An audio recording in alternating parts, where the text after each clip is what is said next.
indongozi zije ubu ntizije kumwe abandi bahora. Aha ntihabuze uri kwaravuga ngo aho bukera ndabukura mu cibo, ndabwire ko ananiwe ubwo nyene, arananiwe kuko ubu tugira dukore ku buryo abenegihugu ari bo koko barereka indongozi bazikoreshe.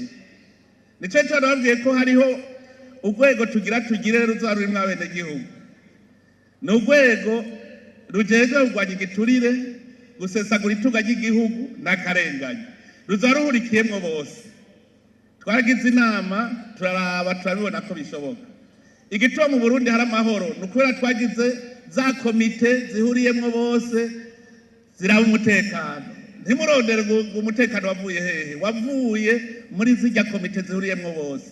None ubu no kugira ngo indongozi zacu zikore tugire komite zihuriyemwo bose kuva mu rwego rw'igihugu gushika ku mutumba. Nitwabikora ndazi yuko mugabo hariho uzoca avuga ngo je sinayuzi ko ari ivyo ngo ndashikiriwe baciye bavyuga. Hariho uzobivuga ngo ndashikiriwe ngo none baciye bavyuga. None jeho ko nashikiriwe gaca ndavyugarirako. Naje naciye ndavyugarirako. Rero mwebwe mwandongozi nshasha mwe muzi mubifate nka nkama, mwumve ko mutaje mumeze nk'ababandi bandi.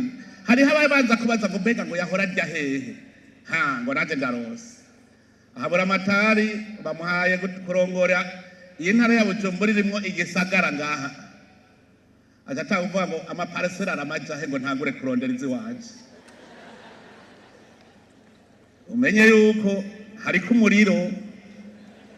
umuriro kuko ari utagura kuvuga ngo barya amajahe nanje niho ngiye kurira.